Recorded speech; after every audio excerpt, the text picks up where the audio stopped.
Hey friends, Dr. Wilson Trevino here in Atlanta, Georgia at the Innovation Center. Today we did an interview with Nat Allister on a show, Taranko, A Soldier's Tale. There's going to be performing at 7 stages this Friday, Saturday, and Sunday. It's a great infusion of a lot of creative spirits, the best 3D experience you're having. They're going to have puppets, they're going to have circus acts, and they're going to have just a great tale. So check it out. Here's my interview, and please share it. So that it's Taranko. Nat Allister. He's here in Atlanta, providing some great creativity, great energy to this shout. I want to welcome him live here on the phone. If you have any questions, feel free to ask. And Nat Allister, where are you from, Nat? Originally from Minnesota, but I've been in Asheville, North Carolina, about 6 years now.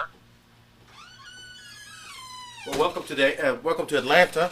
I'm sure it's hot enough for you. I'm sure it's as hot as your show going to be this weekend. Hope so, yeah. Now, tell me a little bit about the show. They say that you are the mastermind behind the genius of this creativity. I've seen some buzz around. I've seen some great footage on YouTube. If you haven't checked, check it out on YouTube. They really have some great stuff. Tell us a little bit about the background of this Taranko. Yeah, well, I am the writer of the show. I came up with the idea about 3 years ago when I was kind of first forming this new kind of Cirque Nouveau troupe. In Asheville, there's a lot of great talent in town that I really wanted to link up with itself in kind of a more formal way. I saw a lot of variety shows and street theater productions, but I thought maybe we could afford to kick it up a notch. And yeah, the vision was to take something that kind of a lot of Asheville folks are into, which is tarot, and create an entire circus based around it. So what Taranko does is the main character, he's a soldier, but he kind of fills he's a World War I soldier. This is of course the centennial of World War I, and the entire show is an sort of escapist fantasy going on in his head as he's dying behind enemy lines and trying to kind of get out of the brutalities of the war. And so he steps into the archetype of the fool and the tarot cards, and the fantasy in his head is him moving through the other 21 major arcana of the tarot. So it goes in order, and she moves through all of these sort of visual representations of the cards: magician, the high priestess, death, justice, the lovers, the hangman, and all of them are sort of Cirque Nouveau imaginings of these cards, using a whole bunch of different artistic mediums. We've got ballet and thought manipulation and aerial acrobatics and adagio acrobatics and contemporary dance and a lot of visual art is used in there as well, digital art and things like that. That's pretty much the structure of the show. Now, you have a very intense schedule. Where are you playing in Atlanta this weekend? We're at 7 Stages Theater in Little Five. Great theater. It's a more intimate space than we'd normally perform the show in, and we're really liking kind of some new opportunities that gives us. The show opened last night, and new things got more emphasized in the show in a slightly smaller space, and it's a little more intimate, a little more raw, and yeah, we really love the space. And Seven Stages is run by a great team, so it's pretty fun making that alliance. Now, how did you make this this collective group on your team? Where did you find them? All over. About half of the performers are local to Asheville, and I put out a casting call back in November, and the other half are kind of coming from all over, mostly southern-based. One performer's from California, another originates from Seattle. But then there's also other designers, most of them local to Asheville, that are on board. We've got a really great animator who's based out of Colorado. So, yeah, we're kind of expanding our network and finding out who we really like working with to kind of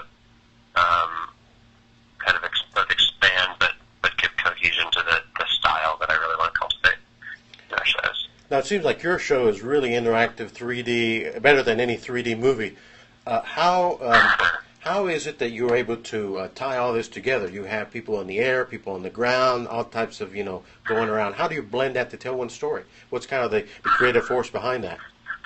There's One is that there's pretty much constant animation providing the digital set pieces for the show that we project from beginning to end, and that helps tie it together, as well as our a good friend of mine, Michael Melstrom, did a lot of these sets and the puppetry, and painted some of the set pieces, and so there's kind of, and thirdly, I should have said that there's kind of three main artists behind the look of the show. One is this digital animation.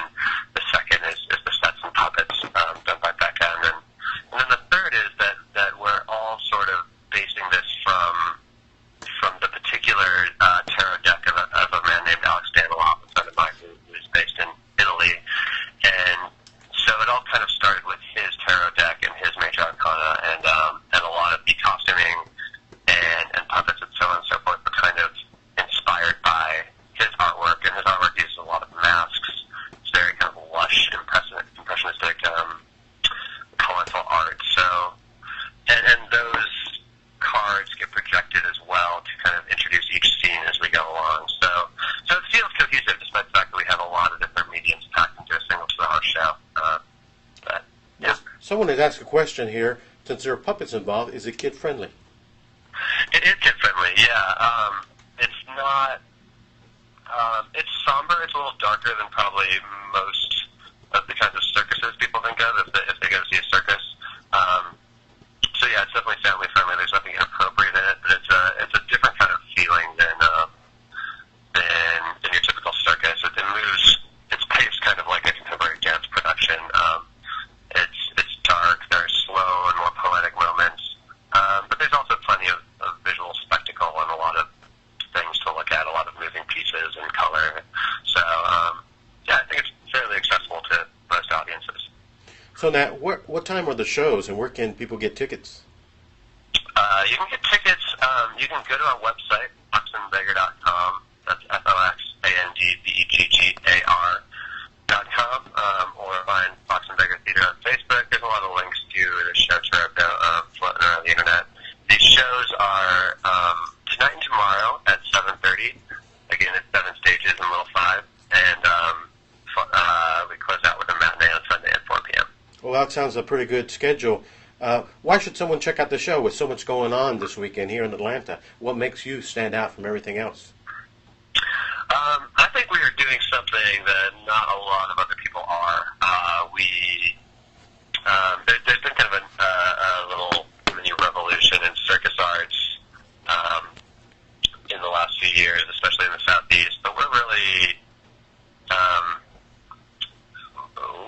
into starting the story, and I don't think necessarily a lot of performing arts companies start with the story. That seems to be something that often comes second. But we really like to start with a concept, and we think it's a pretty provocative one.